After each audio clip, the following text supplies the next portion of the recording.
Welcome to GGL news. Emmiganur పట్టణంలోని R and B అతిథి గృహంలో విజయమ్మ లేఖపై స్పందిస్తూ MLA doctor BV Jayanageswar Reddy press meet నిర్వహించారు. ఈ సందర్భంగా ఆయన మాట్లాడుతూ, ఇది కేవలం జగన్ కుటుంబానికి సంబంధించిన విషయం మాత్రమే కాదని, మహిళల ఆస్తి హక్కులకు సంబంధించిన అంశమని పేర్కొన్నారు. తన తండ్రి పాలనలో భారీ ఆస్తులు సంపాదించిన జగన్ రెడ్డి చట్టప్రకారం తల్లి విజయమ్మకు, చెల్లికి సమాన హక్కులు ఎందుకివ్వలేదని ప్రశ్నించారు. మహిళల ఆస్తి హక్కులను కాపాడేందుకు మహిళాలోకం జగన్ను నిలదీయాలని పిలుపునిచ్చారు.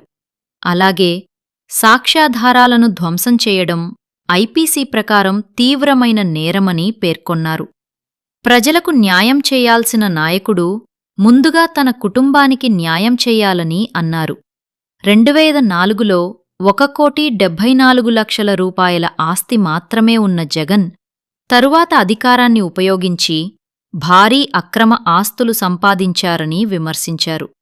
దీనిపై సీబీఐ కేసులు నమోదై ఛార్జ్షీట్లు దాఖలయ్యాయని తెలిపారు. అలాగే మద్యం కుంభకోణం, టీటీడీ లడ్డూ వ్యవహారం సహా పలు అంశాలను ప్రస్తావించారు. ఈ కార్యక్రమంలో కూటమి పార్టీల మహిళా నాయకులు, టీడీపీ పట్టణ కమిటీ సభ్యులు, ప్రజాప్రతినిధులు, నాయకులు, కార్యకర్తలు పాల్గొన్నారు.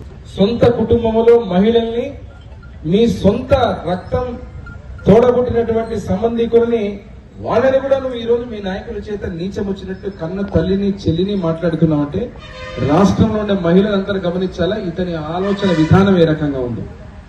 అదే రకంగా ఈ వ్యవహార శైలి చూస్తే మీరు, ఈయన రక్తపు మడుగులో ఉన్నటువంటి సొంత బాబాయిని గొడ్డలి పోటుతో ముక్కలు ముక్కలుగా నరికిన వ్యక్తికి ఎవరైతే అనుమానం ఉందో అని చెప్పి ఆ చనిపోయినటువంటి వివేకానంద గారి బిడ్డ, నీ సొంత ఇంట్లో మరొక చెల్లి ఈరోజు నాకు అన్యాయం జరుగుతోందని చెప్పి మాట్లాడితే న్యాయం చేసే స్థితి నీది కాదు.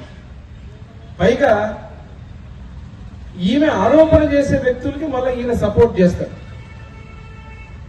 అంటే నీ ఆలోచన విధానం, రక్తపు మడుగుని క్లీన్ చేసినటువంటి వ్యక్తులకు నువ్వు సపోర్ట్ చేస్తావు.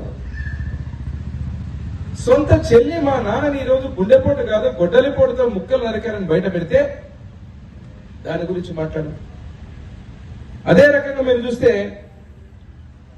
చట్టపరంగా కూడా సాక్ష్యాధారాలు మాయం చేసినటువంటి వాళ్ళు ఐపీసీ 301 కింద అంటే చాలా కఠినమైన శిక్ష ఉంటుంది వాళ్ళకి.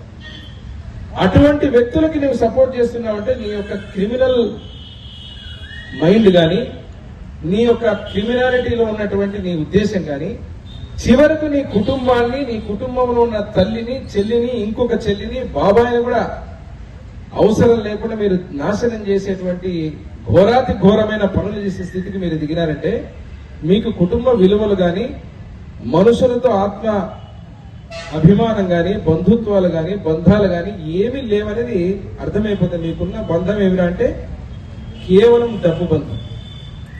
ఆ డబ్బు కోసం, ధనదాహం కోసం మీరు ఏమైనా చేస్తారనేది రాష్ట్ర ప్రజలకు అర్థమైపోయింది.